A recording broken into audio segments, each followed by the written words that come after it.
todos nós. Ignorando o que Siddhartha poderia pensar, Shana deu um chute em uma mulher descalça que rastejava no chão para tocar suas sandálias. Siddhartha estava murmurando para si mesmo palavras que ele nunca ouvira antes. Velho, aleijado, doente, doença. Como ele ousava pensar que já tinha sofrido. Não em comparação com o que estava vendo agora. Como eles conseguem suportar isso? Agora o humor do grupo havia se modificado. Seus rostos emaciados estavam sombrios e eles murmuravam em tom zangado. Eles sabem que viemos da corte. Ele e Siddhartha estavam usando roupas simples de algodão, mas as armaduras dos cavalos tinham insígnia real. Monte no seu cavalo. Temos que ir. Siddhartha montou, mas em vez de dar meia volta em Kantala e dirigir-se para casa, ele continuou a percorrer a cidade esquecida. As ruas estavam cheias daquelas pessoas, fantasmas macérrimos, olhos arregalados de fome que o observavam. Siddhartha desejava ardentemente que suas tias não tivessem sido banidas para esse lugar quando desapareceram da corte. Havia uma casa mais bem conservada que as outras, mas ninguém à sua frente. Por algum motivo, Siddhartha parou, pois as janelas cobertas e uma estátua de Shiva na porta decorada com flores murchas chamaram sua atenção. Quero entrar ali. Não, não quer, disse Shana. O cheiro que saía da casa era inconfundível. Siddhartha já havia se deparado com aquele cheiro na floresta quando encontrara uma carcaça de gazela em decomposição. Desmontou e empurrou a porta. Entrou numa sala mal iluminada, úmida e fétida. Pelos fracos feixes de luz que saíam das venezianas, Siddhartha podia ver alguém dormindo sobre uma mesa totalmente nu, exceto por um leve lençol que cobria o peito. Não dormindo, deitado, totalmente inerte. O rosto do homem tinha uma coloração pálida e acinzentada. Seus olhos estavam fechados e sua boca mole e caída lhe dava a aparência de alguém ao mesmo tempo triste e zangada. Que lugar é esse? Perguntou Siddhartha. Ele já compreendera do que se tratava, mas falar o impedia de se sentir enjoado. A casa dos mortos. Não se aproxime dos corpos, pois eles não foram abençoados. Enquanto seus olhos se acostumavam à luz fraca, Siddhartha viu que havia outros cadáveres no chão, deitados lado a lado, cobertos com aniagem. O pior cheiro vinha deles. O homem sobre a mesa devia ter morrido há pouco tempo. Siddhartha não se dera conta de que havia se aproximado deles. Esticou a mão e tocou no cadáver, estranhamente certo de que o velho poderia acordar com um susto. A frieza da pele o surpreendeu. Era mais gelada do que o ar naquela sala. Apesar de o homem estar morto, Siddhartha quis pedir desculpas. Ele não havia pedido permissão para tocá-lo, e eles não se conheciam. Tudo isso é deles? Os mortos vivem nesta casa? Não, eles vão apodrecer se ficarem aqui. Os cadáveres são queimados, explicou Shana. Siddhartha fez uma careta, confuso. Então talvez um dia vocês me queimem também, murmurou ele. Shana estava esperando à porta e sua reação à curiosidade de Siddhartha era uma impaciência crescente. E qual o problema? Fico feliz se queimarem meu corpo. Minhas cinzas irão parar no rio. Quando não houver mais nada para os demônios, irei para o céu. Você vai precisar quebrar o meu crânio com um machado para deixar o espírito sair primeiro. Se Shana tinha a intenção de chocar Siddhartha, não funcionou. Confuso, Siddhartha murmurou. Se é assim que se faz, por que então eles ainda estão aqui? Eles não têm machados? Shana deu de ombros. Eles não têm madeira e ninguém é forte o bastante para cortar árvores na floresta. Provavelmente esperam que monges andarilhos apareçam por aqui. A impaciência de Shana não permitia que ele se demorasse mais ali. Siddhartha pegou a mão do velho morto, que estava caída para um lado, e a colocou sobre o peito do cadáver. Quando saiu da casa dos mortos, a multidão do lado de fora parecia mais zangada que antes. Príncipe! Chamou alguém. Você é o filho do rei? Você gosta do que fez conosco? Ele não imaginava que fosse ser reconhecido. Uma sensação de vergonha o impediu de falar. Vou tentar ajudar vocês, eu prometo, pensou ele. Pessoas murmuravam ameaças ao redor de Siddhartha quando ele caminhava até Kantaka. Uma velha cuspiu no chão e alguém do lado dela disse: teria sido melhor se sua mãe tivesse morrido logo. Por que você foi nascer? Parem! Um dos velhos deu um passo adiante, erguendo as mãos e sinalizando para que os outros ficassem em silêncio. Seu corpo macilento estava coberto por um tecido de cânhamo sujo, mas por debaixo da sujeira, Siddhartha podia ver um manto cor de açafrão, a mesma cor da túnica de Kanki. Foram os deuses, e não este nobre jovem, que nos jogaram no infortúnio. Devemos lhe dar dinheiro para que faça oferendas para nós. Todos receberam a sugestão do velho sacerdote com desdém.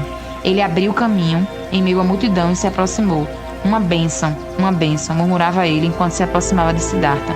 O velho sacerdote tinha um cheiro quase tão ruim quanto o dos cadáveres.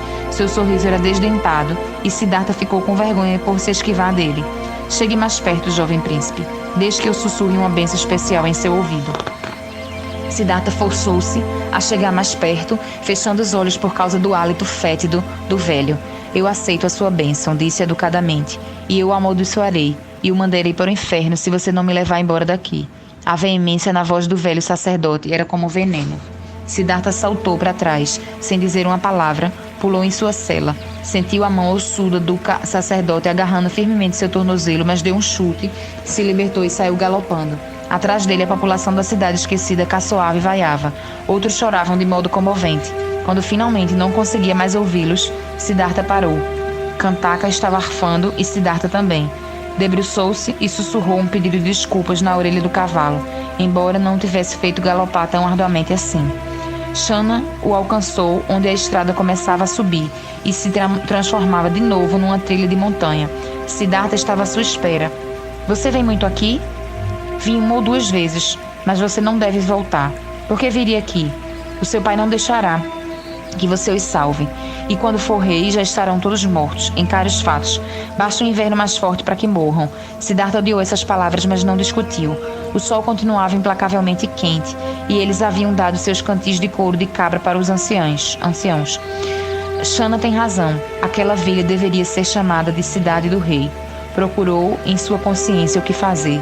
Será que ele deveria voltar e cuidar dos campos com alguns escravos do palácio contra a vontade de seu pai? Será que valeria de alguma coisa mandá-los para a cidade esquecida? E por baixo disso tudo havia Sujata, que o preocupava ainda mais agora do que no momento em que soube de seu desaparecimento. Por um breve instante pôde vê-la sobre a mesa na casa dos mortos. Foi nesse momento doloroso que Siddhartha viu o vulto de alguém. Um eremita nu estava oculto, no mato espesso agachado, sua pele tostada pelo sol. O deixava quase invisível contra a cor do chão, exceto por sua barba, que era quase branca. Se Siddhartha não tivesse se virado no último instante, não o teria visto. Azita! Chamou Siddhartha pulando do seu cavalo.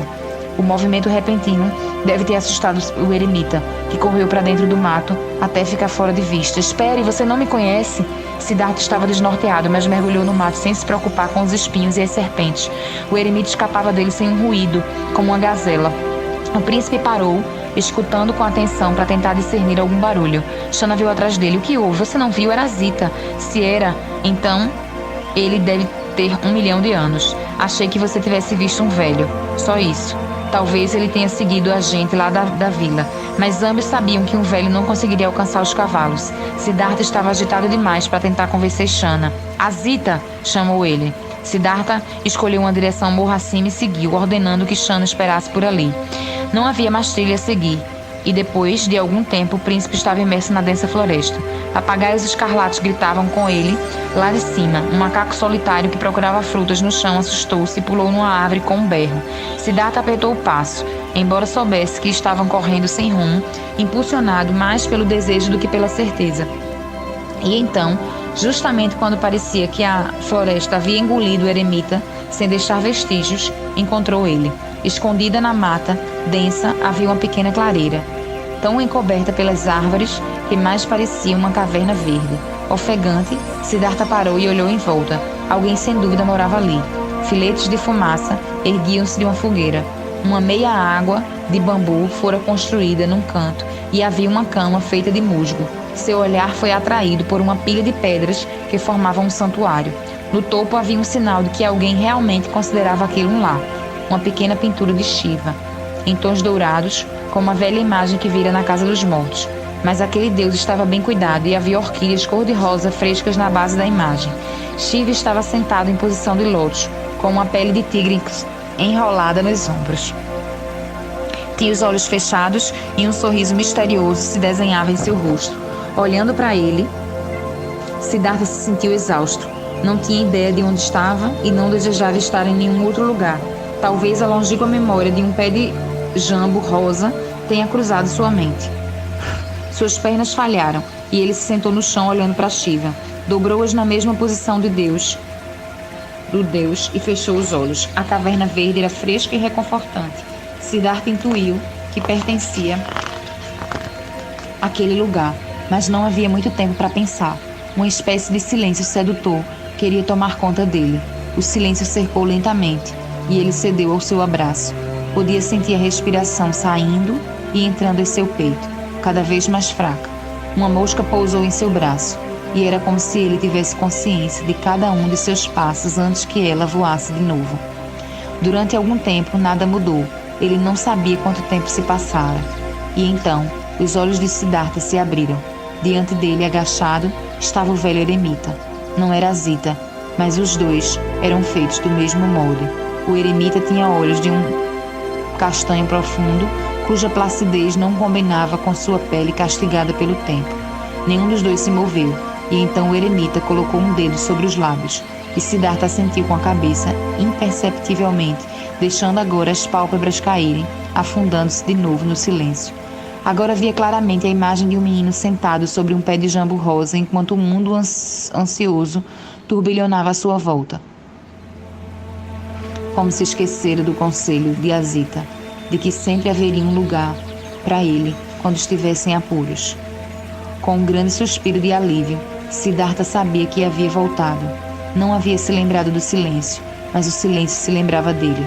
E esperou. Seria bom ficar sentado ali para sempre. Uma corrente suave fluía por seu corpo, e quando um pensamento ameaçava surgir, era levado como um dente de leão soprado pela brisa. Antes que o tempo e o espaço desaparecessem como ladrões na noite, teve uma sensação efêmera. Algo que não conseguia identificar. Uma nuvem de partículas douradas, um fantasma sorridente, um deus, pairava alguns centímetros acima de sua cabeça, exatamente no ponto onde a corrente fluía. A nuvem, ou o deus, brilhou por um segundo. Siddhartha tinha a nítida sensação de que aquilo o observava, e então, sem aviso, começou a descer sobre ele.